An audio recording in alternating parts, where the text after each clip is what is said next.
Hello, everyone. As incoming chair of the program committee, I'm going to take this moment to follow up on Mike and just say the program committee would love to have new members. So if you're interested, check in with me or Paul Jurdy or Gary Kahn, who are our leadership team for the program committee. So last year, my wife Janet and I had the opportunity to visit the Florence American Cemetery and Memorial in Italy. It's a beautiful site, and we were moved to see thousands of headstones of American soldiers in this bucolic countryside of Tuscany. So we were excited and pleased to find out that today our own fellow Rotarian, Mike Simpson, is going to be talking to us about Memorial Day in France, how thousands of French turn out on an American holiday to honor American soldiers who died in wars in France. Mike is joined our Rotary Club in 2015, but he's been a Rotarian for 41 years, and he's a Paul Harris Fellow. He currently serves as Executive Director of the Secure World Foundation, which is dedicated to the sustainable and peaceful uses of outer space. He has previously served as president of 3 different universities: the International Space University in Strasbourg, France, Utica College in New York, and American University in Paris. Mike holds a PhD from the Fletcher School of Law and Diplomacy at Tufts University. And more importantly for our topic today, Mike is a retired US naval officer, and every year he serves as chair of the Memorial Day observation at the American Cemetery in Belleau Woods in central France. Let's welcome Mike Simpson.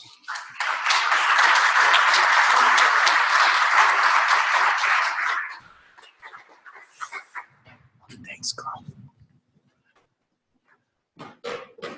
Well, we have a little challenge today. One of the videos will be mute, and so you'll hear my voice a little bit more than I intended for you to hear.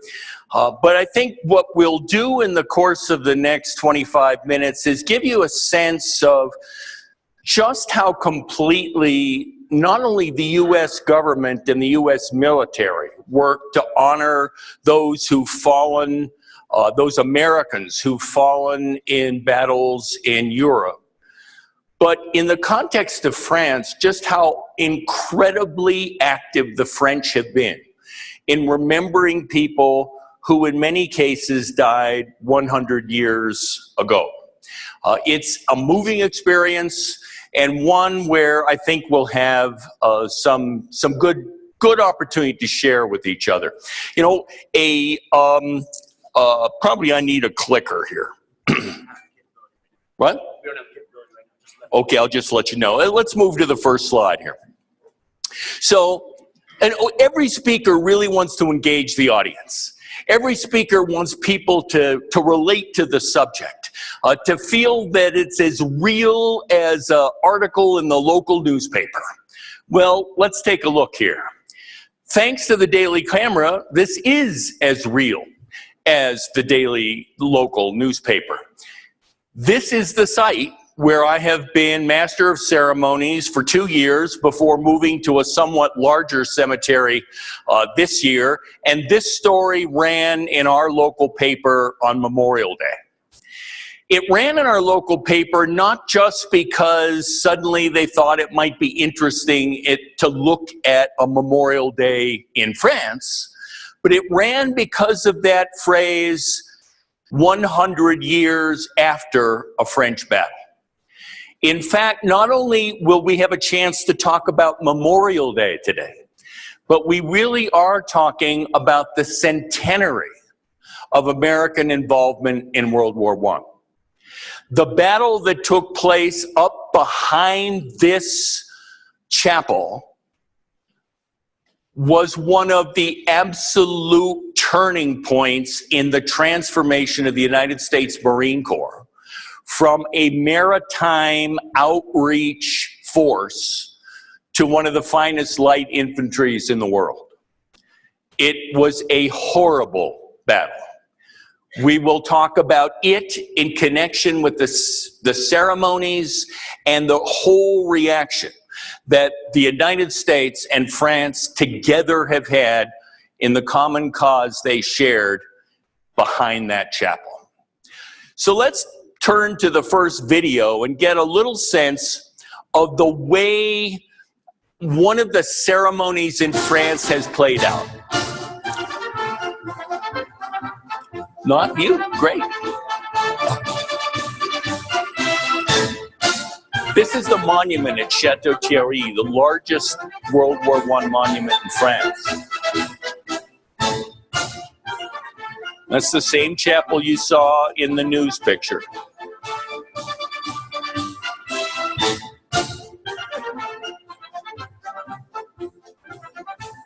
There's sometimes it's almost too beautiful for the words. When you realize how many people are buried there.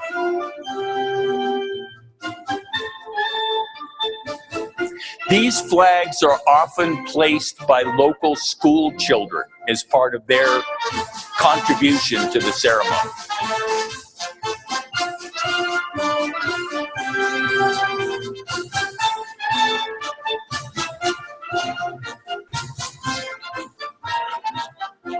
French flag bearers come from the patriotic societies.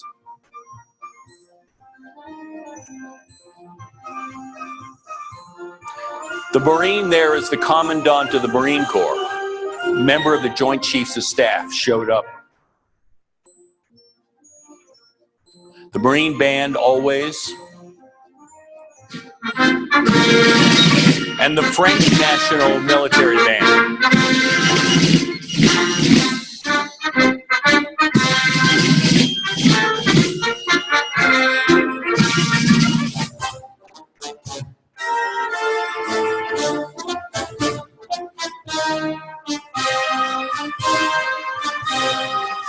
Wreaths are laid in incredible numbers. You can sort of see. Everyone with the French banner came from a French source.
And so it's an incredible kind of experience, moving.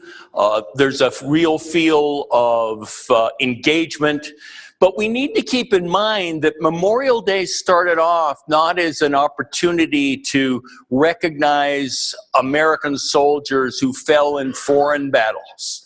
It began as an effort to recognize Americans who fell in the Civil War. And frankly, the first 40 or 50 years of Memorial Day ceremonies were a little controversial. They were a little controversial because a lot of people, especially those from the former Confederacy, saw Memorial Day as a bit of a Union victory party.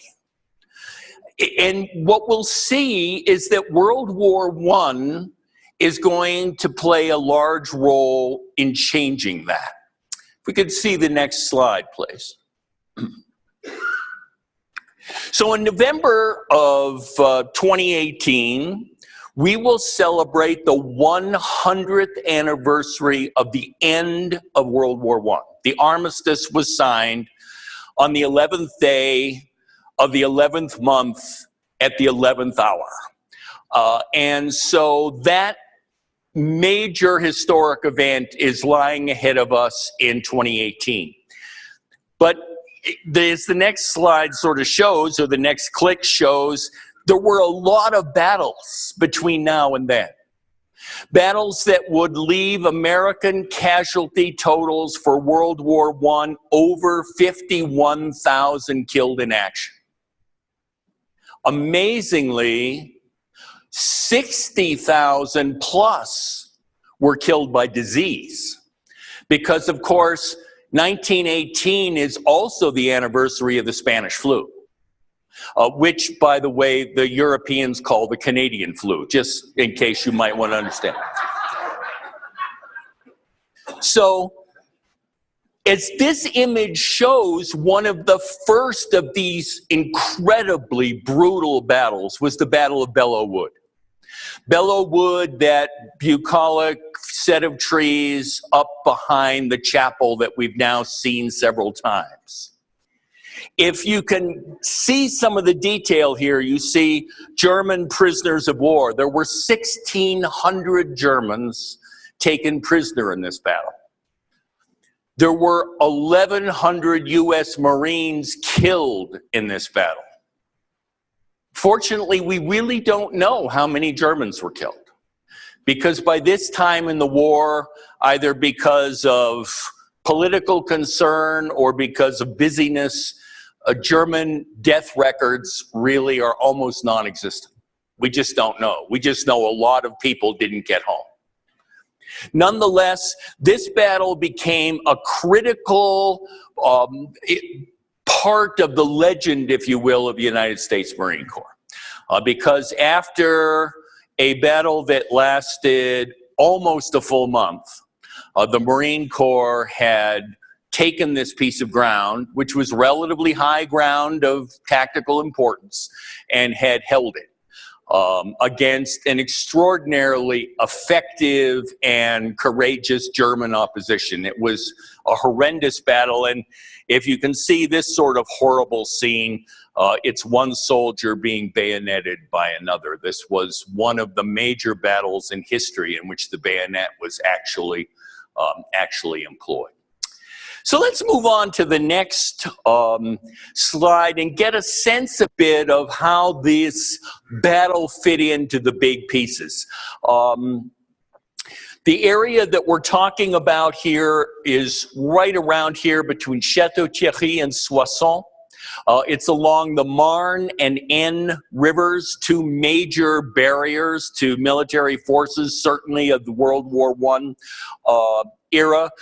The Germans were very intent on crossing the Marne River, which would essentially be this river here at Château-Thierry, because it would have opened up a path to Paris, because these rivers were not nearly as difficult to cross. And they had launched a major offensive which could have been more successful had Belleau Wood actually remained in their hands. If we could have the next slide, please. So here's a close-up view, a lot more detail. Château-Thierry is now down at the very bottom of the map. The area of the second cemetery that we'll look at is very close to this, Fer-en-Tardenois, and it represents a piece of land that today you can travel in 25 minutes by car. It would take the better part of a month and a half for the front lines that you see listed here to move back to the point where you see them at Fer-en-Tardenois, as slowly but surely the last German offensive was stopped, and the French, American, and British forces began moving towards the lines they would hold at the time of the armistice. Let's move on to the next picture here. So the battles were so violent and caused so many casualties that farmland was literally converted into cemeteries. There are cemeteries for the French, there are cemeteries for the Germans, there are cemeteries, as in these two cases, for Americans. The cemetery you see on the right is the one featured in the Daily Camera article. This is the Marne Cemetery right at Belleau Wood. It has about 2,200 graves, including the grave of one Medal of Honor winner, the only naval officer buried there, a medical corps officer who, after some acts of literally unbelievable heroism, saw his luck run out, Lieutenant Junior Grade Osborne. Here we see the much larger cemetery, which is the Voisin Cemetery, nearer to Soissons. As with the Marne Cemetery, the memorial that is the feature of the cemetery was produced by the same architectural firm in Boston, a firm that General Pershing himself had come to identify with the kind of images he wanted for the military cemeteries. There are about 6,200 graves at this cemetery. One very famous soldier who died here was Joyce Kilmer. Joyce Kilmer was the poet who wrote the poem Trees. I think that I shall never see a poem lovely as a tree, almost too lyric and beautiful to think of the conditions under which he was killed. Killed heroically, in fact. He was decorated posthumously with the Croix de Guerre by the French forces. It's also worth thinking two other things as you look at these cemeteries. 6,200 people. Lots of ink has flowed over what poems Joyce Kilmer might have written had he lived. But there are 6,200 people here who all have a future that didn't get written. This is why we refer to this as the lost generation, because all of these people had futures unfulfilled. It's also worth keeping in mind there are people not buried here who survived, who, had they died, might have changed the course of history. Both Harry Truman and Douglas MacArthur served very close to here. They were among those who did not die, although, as you may know, Truman was within about 50 yards of an artillery shell hit during his time in the service. So let's move and see the next slide, because it was not only farmland that was transformed. It was also Memorial Day, because Memorial Day became a truly national holiday after all of this horror. It was a holiday where, if you look at all these graves, you see that they are not just from Michigan and New York and Pennsylvania and Maryland. They're also from Mississippi and Alabama and Florida and Texas. At the Voisin Cemetery, lots of service dead from the 42nd Rainbow Division are buried there. The most statewide division in the history of the American military, formed out of National Guard units from all over the country. So, in fact, we did transform Memorial Day. Next slide, please. So many Americans having been killed in World War I, the American Overseas Memorial Day Association was created in 1920 to try to manage the recognition of what were then very scattered graves.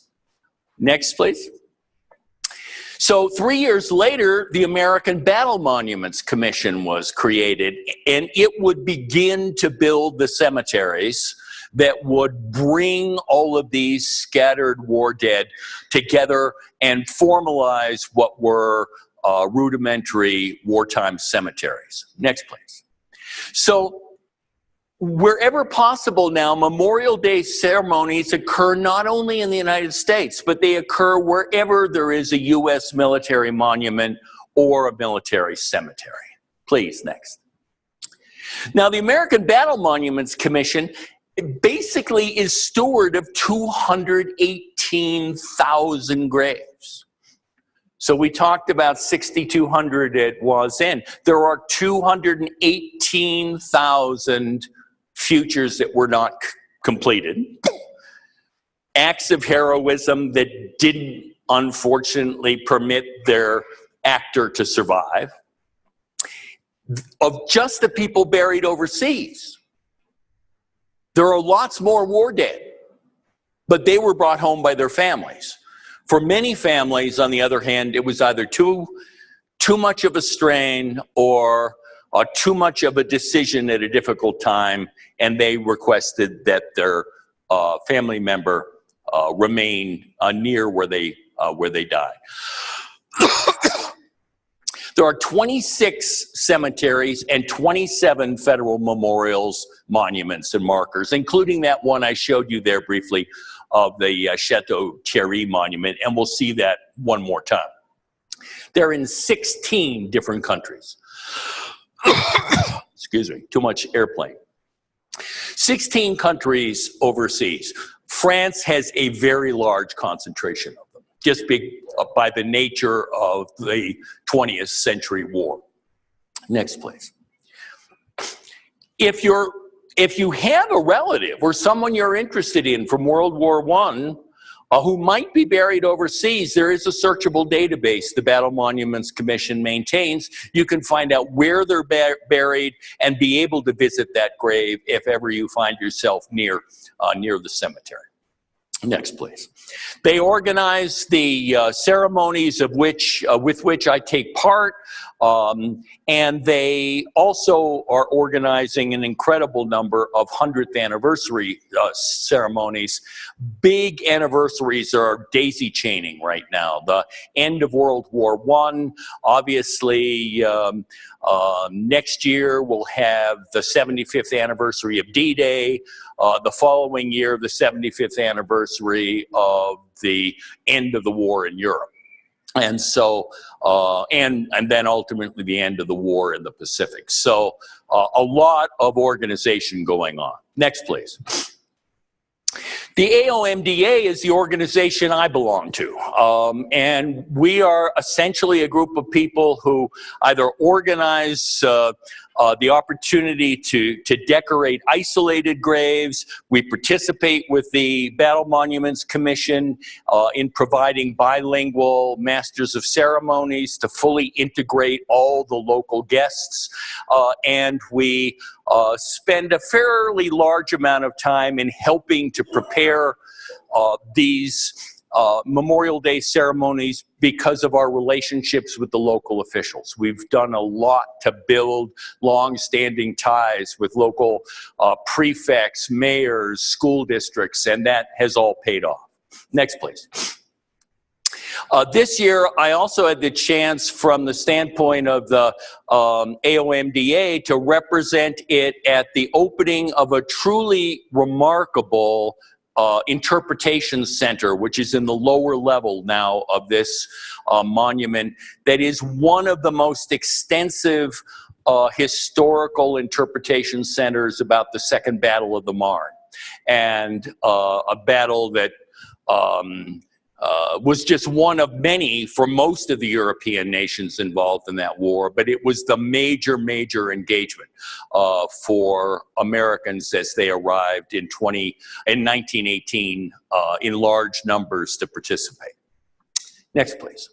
So here we're going to do a silent walkthrough of the other cemetery where I was the master of ceremonies. This is the Wazen cemetery, the big one that I mentioned, and you can see again that monument at the back. So we'll walk in, we'll look back, and then we'll take a look at this ceremony a little bit. If we could run this.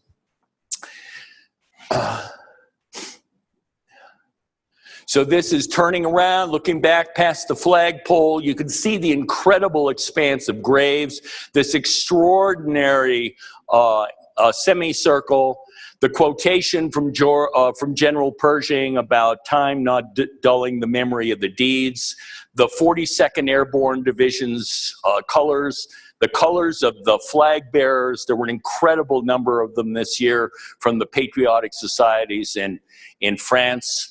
You can see Army and Marine Corps are all represented. French soldiers were also represented. Some of them even in period costume in order to sort of remind us of what it must have been like. These uniforms are wool. It was 85 degrees. A doughboy in a wool uniform, member of the 1st Infantry Division, Foreign Legion, U.S. Marines. Joyce Kilmer, you can see here the Croix de Guerre that he was awarded, died July 30, 1918, just about 100 years ago. And then some not so famous. 500 with this inscription, an American soldier known but to God. Not enough of him to identify.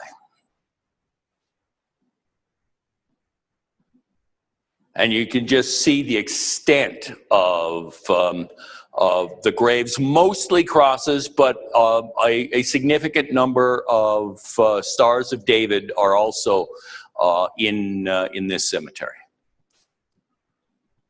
So next, please. Yeah, it's trying to replay. So we go back as we come to a conclusion here to this scene that we've seen several times, this chapel that has 1,200 names inscribed on its wall of people who are missing in action, where we just found nothing. If you want to place the Battle of Belleau Wood, it's up behind the chapel and to the left. 1,100 Marines died there, an untold number of Germans, many French, 200 acres of land. 200 acres of land fought over for a month. This was the beginning of the machine gun era, not a pleasant battle at all. So let's move to the next slide. And this just gives you a chance to place in your mind what's going on. At the very top right, you see the word Belleau. That's the village of Belleau. Cross the road and you see where the cemetery is. And then you see how Belleau Wood's 200 acres spreads down. And to think that 1,100 Americans and, as I said, an untold number of Germans died fighting over this piece of territory. But there is some hope. And the hope we're going to see in the concluding video.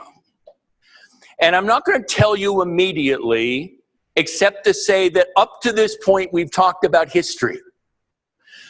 You will get the chance in the concluding video to see history made, to have your optimism raised a bit, and to understand that it is possible for human beings to overcome their acts of madness and do something that sort of points to a better future. With that, let's go to this final video. And if we could run this. Keep an eye on this spot, because there'll be a short freeze frame here in just a little while, and you'll see history made.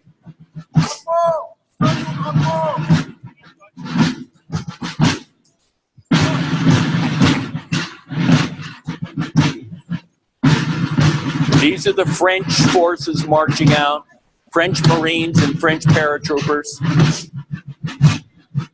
dressed much more comfortably than their Marine counterparts. Okay, take a look.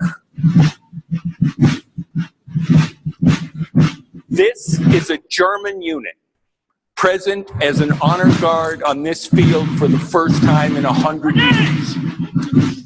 And warmly received not only by their military brethren, but by the local French as well. It is possible to conceive that this horrible 20th century war has finally generated symbols of reconciliation that are that strong. A German general also addressed this group with a brilliant speech.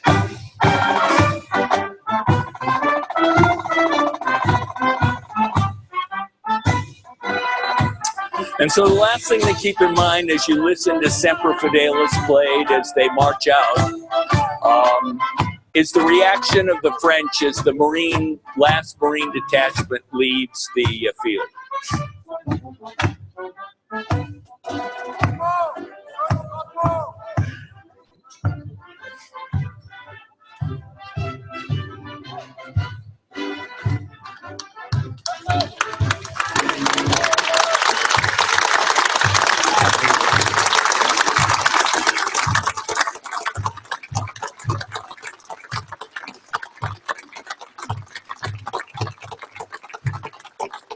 This isn't just a spectator sport for the French.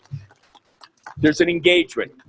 And that engagement, of course, is a critical factor in the relationship that continues to be nurtured there. One sailor noticed it was real hot. They had a corpsman with them.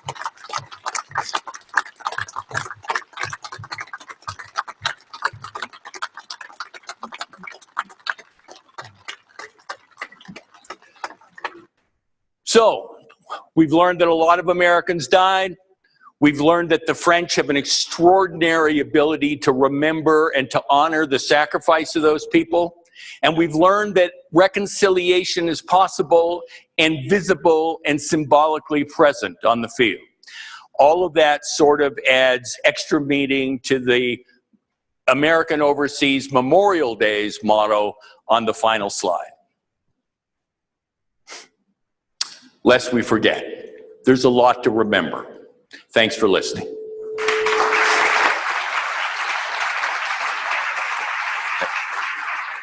Sorry I took some of your time.